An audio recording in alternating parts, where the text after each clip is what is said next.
السلام علیکم داملا، برای من خیلی محبوب هستید. یک سؤال دارم.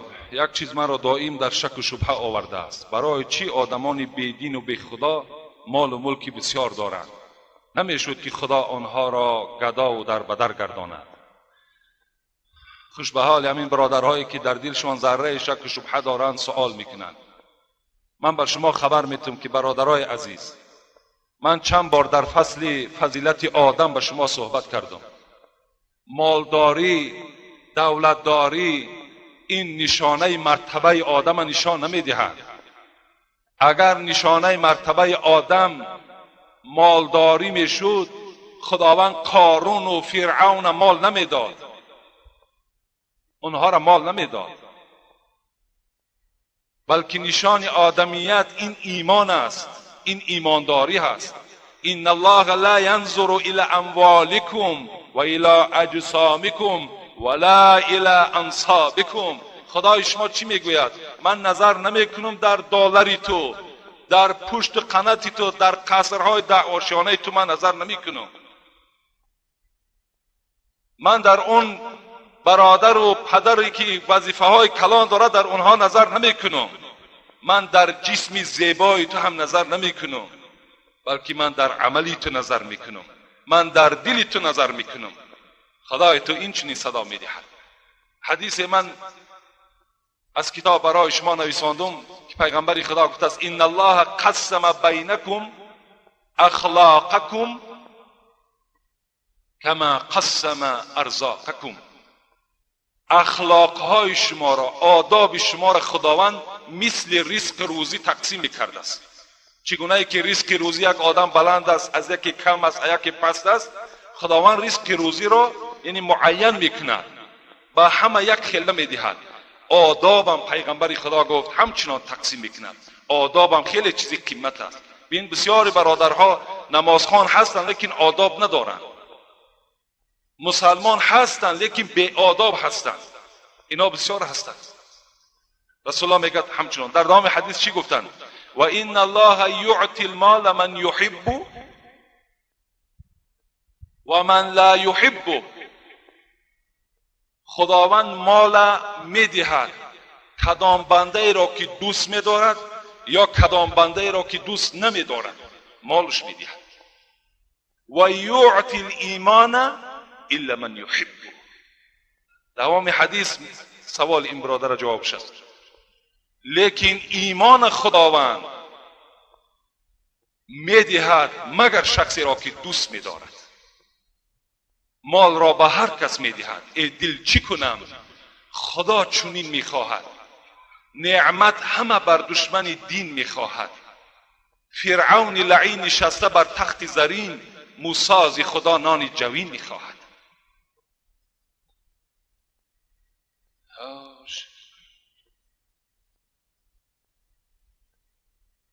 السلام علیکم بابای حاجی. من بیشتر سخنهای شیرین شما را گوش میکنم و میخواهم به دو سه سوال من پاسخ دهید. در کدام حالت مرد حقوق دارد که زنش را طلاق کند؟ راستی بار در باب طلاق التماس از همه شما فقط مفتی ها را سوال کنید. طلاق موضوع ما نیست. اگرچه ما کتاب طلاق خواندیم لیکن ما فتوا نمیدیم، زیرا طلاق بسیار نازکی ها دارد، بسیار نازکی ها دارد. این فقط کار مفتی هست. میرین مفتی در مراجعت میکنین در کدام حالت طلاق درست است، در کدام حالتش نادرست است. اینا فقط از مفتی ها پرسین. از من پرسین یعنی زنها را چقدر میتونین در خیلی اگر جنایت کلانش اگر دستگیرش نکنین دیگر در بعضی عادی ترین صورت ها شما طلاق ندهین. در لباس ناخوب شست یا خانه را ناخوب رفت یا طعام بی لذت تیار میکند یا کمی به سوی تو مثال گپ گردانید، اینها حالت نیستن که شما طلاق به اونها را واکنید. بلکه این حالت ها را میتونین شما آداب دهید. میتونین به طریق صحبت، به طریق مصلحت، به طریق جمع آوری پدر و مادرش، اولاد اجدادش او را تربیت کنید. نماز بامداد را در ساعت 7 یا 8 خواندن ممکن است. در ساعت 7 اگر طلوع آفتاب نباشد جایز است. من نمیدونم در ساعت 7 طلوع آفتاب می شود یا نه. وقتی آفتاب که برآمد دیگر نماز بامداد خواندن چی هست؟ منع می شود. همون طلوع آفتاب یافتن در کار ساعت شد تا طلوع آفتاب جایز، ساعت چند نباشد. بلند خندیدن یا بزرگ خندیدن گناه است، البته به البته گناه است. کسی که اگر بلند خنده میکند یا بسیار خنده میکند، رسول الله گفتند تو میتول قلب، دل انسان خنده بسیار میکشد، دل انسان خنده بسیار و گپی بسیار میمیراند. دل انسان که مرد، ان ابعد الناس من الله القلب القاسي، دورترین بنده به سوی خدا بنده هست که دل وی سیاه می شود، دل وی سیاه باشد. خنده بسیار، گپی بسیار دل آدم سیاه می کند. از این خاطر همه وقت خنده کنین، شوخی کنین، لیکن از حد نگذرانید. چهارم سوال کردن، میگویند که بابای حاجی زبان انگلیسی را میدانید، درست است یا نه؟ ما یک زمانی میدانستیم، همون زمانهایی که تحصیل میکردیم در همون خارج، زبان انگلیسی را گپ میزدیم، با استادا همین مراجعت ها کرده میتونستیم، جواب میگرفتیم، خانه میرفتیم میومدیم. لیکن با مدتی که مثال به اینجا رسیدیم دیگر هیچ تکرار نشد، اهمیت به اون زبان که ندادیم دیگر از یادمون رفت. لیکن همه شما را جوانای عزیز از همه درخواست دارم که تمام زبان بیاموزید. باور کنین در دنیا و در آخرت هم شما سربلند هستید. امر اسلام شما هست که شما بخوانید. جوانای عزیز بسیارتر کوشش کنین. من شما را از نماز خواندن و از قرآن خواندن من نمیکنم. این علم اولین درجه هست که تمام شما قرآن خوان شین، قرآن هر سحر تلاوت کنین، 5 وقت نمازتان ادا کنین، لیکن از علم دنیوی هم شما نگریزین. علم دنیوی علم باطل نیست. پیشواهای ما و شما بسیاری هستند که به علم دنیوی چنگ زدگی بدن. از این خاطر همه شما در درس ها معلم ها را احترام کنین. حتی بتوانین اگر درس های علاوگی بخوانین، هست حاضر مکتبه ها در درس های علاوگی جاری شده است، 5 سامان 10 سامان. همون رقاصه را تا بگو در توی نیاره، یا چتا بگو که مثال دین رجدین نکنه و هم 5 سوم 10 سوم در دست معلمه بتین تعلیم تون بده. این بهتر است. خراجات های بی‌معنی که مثال در معرکه های ما و شما می شود، 40 ماشین 50 ماشین پیش یک بوتی کلانی سجده کنی میرین، اینها را ترک کنین، پول های اینا را در مکتب صرف کنین. سمکه بخرین، دفتر بخرین، قلم بخرین، با معلماتون توجه کنین، اینها برای شما بهتره. من بسیار دوست می‌دارم همون جوانی را که علم دنیایی را می‌داند. ما خود در مکتب 3 نداشتیم، فقط 4 و 5 خط می‌خواندیم. کسی همین علم دنیایی را هم که دانست، علم اخرویش هم آسان میشه گرفتن.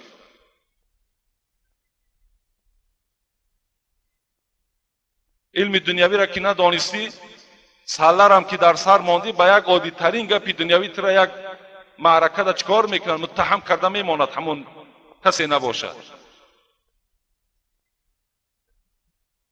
السلام علیکم داملای شیرین سخن. بعد السلام، من سوالی دارم. اگر آدم از آدم دیگر یگان چیزی گیرد و او را بر نگرداند چی می شود؟ این دزد می شود. اگر کسی که مال یک برادر را میگیرد و پس نمیگرداند، این چی است؟ این حکم دزد دارد. یعنی مگر که همون به طریق یک فریب از تو دزدید، یعنی مجبور نکرد، به طریقی که مثال در بین چند حیله و نیرنگ استفاده کرد و مال تو را از تو ستانید گرفت. این البته گناهگار است، در مال تو جوابگر است در نزد خدا.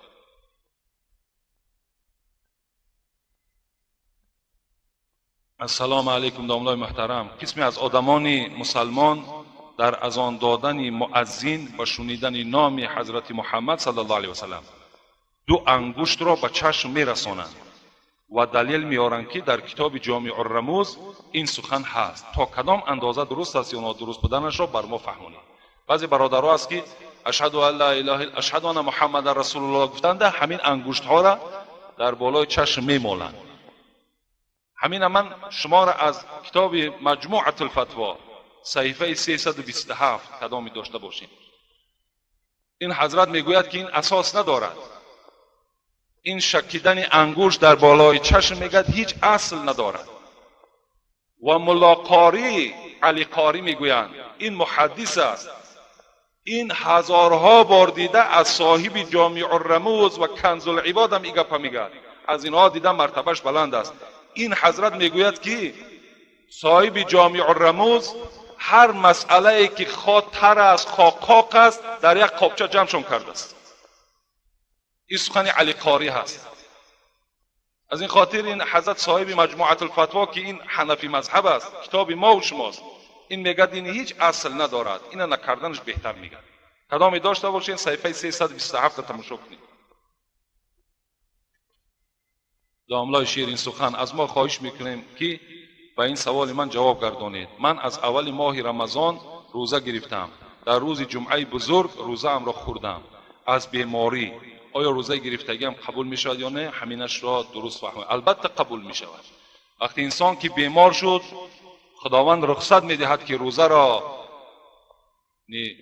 را بخورین، باکی ندارد. این آیت کریمه هست. وقتی باز رمضان که تمام شد، یعنی چند روزه که تو مثال بیمار شدی، وقتی صحت که شدی همون روزها را قضایی میگیری، البته روزه تو در نزد خدا قبول میشه.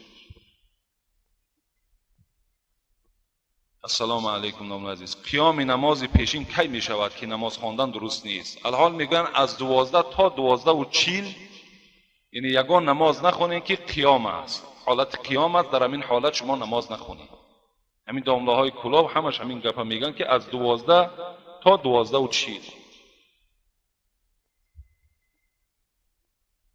سلام داملای شیرین سخن.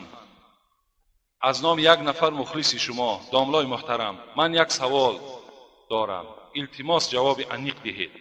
من 3 سال پیش طواف خانه خدا کردم، در سن 36 ساله می باشم. بعد از طواف کردن به خود مقصد گذاشتم که هر آن چیزی که خداوند بر من حرام کرده است دست میکشم و با یک دختر از شوهرش برای کودک نکردن جدا شده بود شناس شدم. خوب گوش اندازین. و او را با طریق مسلمانی به نکاح خود در آوردم. با او 5 سال باز زندگی کرده ایستادم و صاحب یک فرزند شدم.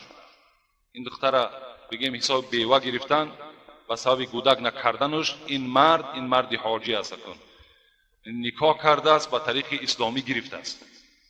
و یک روز شب به خانه در آمدم، زنم را با یک مرد ناشناس در جاگه خود در حالت مادرزادی قپیدم و آنها را یگان گپی گنده نگفتم و والدین زن را یعنی اپش را آوردم و شاهد همین کس زنم را 3 طلاق کردم. داملای محترم به من گوید که من با این گناهی که 3 طلاق گفتم در نزد خداوند چقدر گناه و عذاب میکشم؟ به من گوید که تا به گوش خود شنوم. یعنی این برادر یعنی به سبب این قدر اسلام یک دینی هست که در دل آدم چنان رحمی را پیدا میکند که همان زنی را که در حالتی بگیم زنا با یک مرد دیگر میقپد و به یک سبب طلاق گفتن این مرد در خوف است و اون زن بدبخت نی به سبب طلاق گفتنش در خوف است که خدای را چی میگفته باشد، لکن اون بدبخت مردی که در خانه این کس در آمد و این زن بدبختی که این کار انجام داد اونا از خدا نترسیدند. این برادر انشاءالله تو از جوابگری در نزد خدا با طریق کامل باوری کن که تو خلاص هستی و البته هیچ مرد دیگر برای خود روا نمی بیند در حالتی که زنی خدا با یک مرد بیگانه می بیند و با او دیگر زندگی کند. اگر چنده که دستورات اسلامی هست که اگر عفوش کنی حق توست میتونی که عفوش کنی، لیکن اگر زندگی هم که نکردی طلاق هم که کرده باشی خیر باز این تو میتونی که از همون مفتی ها پرسان کنی، لیکن به عقیده من باشد تو کاری خطا نکرده، خوب کردی که از این زن جدا شدی.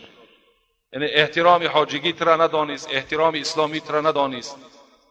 و زمیانی که یک بار این بدبخت شده بود باز مثال در بخت شما روی مسلمان داخل شد و به قدر شما که نرسید حال او این است.